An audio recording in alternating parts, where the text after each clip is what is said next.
tunaona baadhi ya mambo yanatokea siri, watu wanayafanya siri, ni maneno, ni mambo ambayo machafu, wanatokea watu wanakuja kuyaleta hadharani. Haya ni makosa ambayo makubwa sana. Mtu yeye mwenyewe akiwa amefanya makosa siri huko, hajaonekana na mtu, akaja akayaleta hadharani, hayo ni makosa ambayo ni makubwa. Wanaitwa mujaharun au mujahirun, wale ambao wanadhihirisha yale maasi ambao dhambi yao ni kubwa. Watu wote watasamehewa isipokuwa hawa almujahirun, wale wanaodhihirisha madhambi. Wameyafanya madhambi siri, wanakuja kuyadhihirisha kwa watu. Sasa je, yule mtu ambaye kuna siri za watu zimefichika, yeye anazichukua anakuja kuziweka. Sasa hivi kama sasa hivi ulimwengu tuliokuwa nao ni ulimwengu wa vyombo hivi vya habari na nyingine, uzungumze neno tu na inabakia milele uzungumze jambo la uongo la kweli linabakia na linaenea kwa kasi, unakuja unalieka.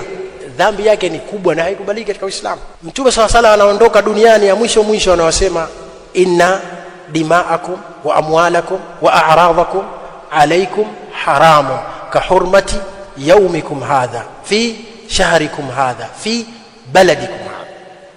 Damu zenu ni haramu, si halali kwa Muislamu kuimwaga damu ya Muislamu mwingine isipokuwa kwa haki ya Kiislamu.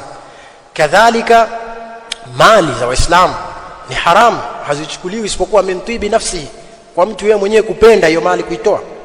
Na kadhalika heshima ya Muislamu, heshima ya Muislamu ni thamani, na ndio maana katika Uislamu jambo la heshima ya mtu kukekewa adhabu iliyokuwa kubwa. Heshima ya mtu kumewekewa, mtu atakayemsingizia mtu kazini hajazini anapata bakora ngapi? 80 jalda, bakora 80. Na mambo mengine, hata uharamu wa ghiba, uharamu wa kusengenya umewekwa katika Uislamu kwa ajili ya kuhifadhi heshima za watu. Yani ghiba ni haramu kwa sababu ya kuhifadhi.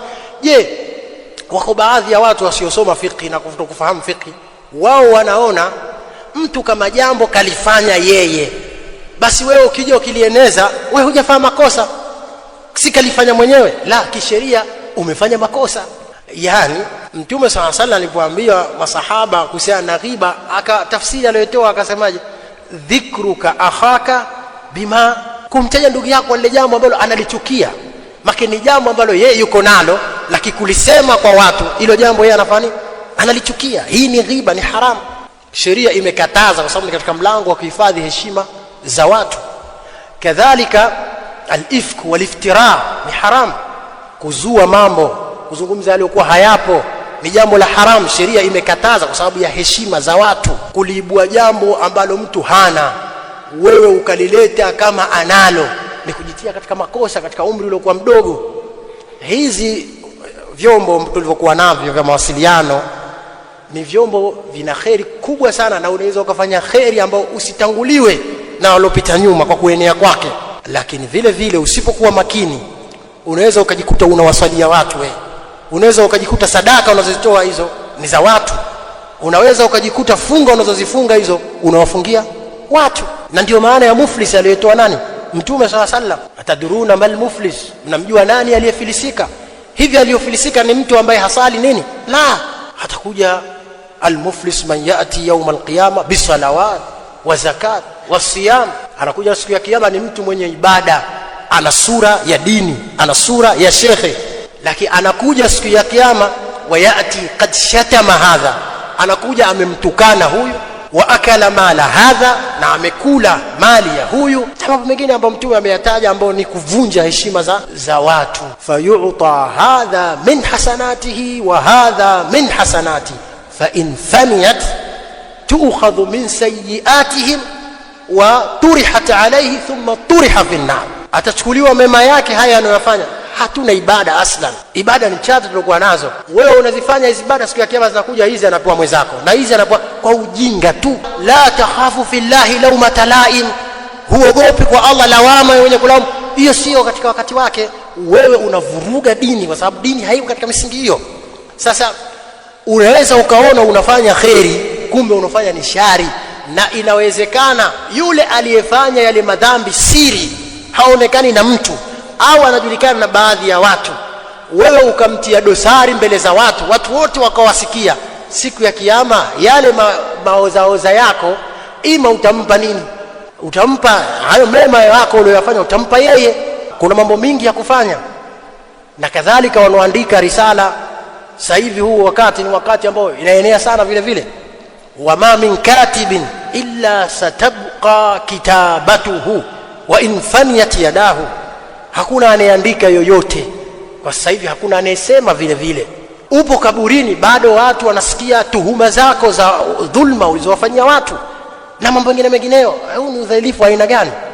Huku ni kujitambua au ni kujiingiza katika mambo ambayo si ya msingi na kutokupata faida? Assalamu alaikum wa rahmatullahi wa barakatuh. Kasim Mafua, nadhani umezisikia nasaha hizo kutoka kwa Abul Abbas. Allah muongoze, lakini pia amlipe khairi jua hii nasaha alokupa. Kumbuka kwamba umeyafanya mengi, wallahi wa billahi umeyafanya mengi. Abu Mus'ab ulimvamia pamoja na genge lako na vijana wako, sisemi wahuni wenzio maana nimefunga, na vijana wako. Baada ya hapo mkasimama kwenye membar, ukasema mbele za watu, ukamdhalilisha, ukasema amezini bila kupata uhakika, na mpaka leo hujatubia juu ya hili, na unajua kabisa hakufanya. Mpaka leo hujatubia. Abu Muawiya rahimahullah mpaka kaondoka, hujataka suluhu na umemdhulumu vitu vingi. Picha umepiga mpaka leo hujasema ukweli, hujambia wanafunzi wako kwa mpiga picha. Barahiani mzee wetu ushamsingizia vitu vingi baada ya kumwambia kaiba, na ukapata uthibitisho kwamba hajaiba na hujasimama. Zina ulizowasingizia watu. Mimi sitaketa kuongea sana, sasa kuongea hata kwa nguvu. Kiufupi, tubia na saha ndio ushapata. Tubia Kasim Mafua juu ya yote uliyofanya, kuwadhalilisha watu, kuwasingizia watu. Tubia Kasim Mafua, tubia Kasim Mafua. Haya, taarifa ni kwamba Sheikh Muhammad Bachu, hii taarifa nilikuwa nataka nitoe tukia siku ile lakini nimesahau. Sheikh Muhammad Bachu atarudi akimaliza Ramadhani, atarudi Zanzibar. Upo msikiti pale Chukwani. Kitabu ni Fiqhul Muyassara, ataenda kukimalizia pale, ataenda kukiendeleza. Hii taarifa nilikuwa nayo na sahau tu, lakini nimekumbuka baada ya kumuona leo ameposti kitu katika channel yake, ndio nimekumbuka. Kwa hiyo vijana, Muhammad Bachu shekhi wetu yupo hapa Zanzibar ikimalizika Ramadhani, na kitabu ni Fiqhul Muyassara na kisomesha pale Chukwani. Kwa maelezo mengine tutapeana hapa kadri itakavyokuwa. Mimi mwenyewe nitakuepo hapo, Allah akipenda, Allah nipe hai, kitabu ninacho kile pale kipya.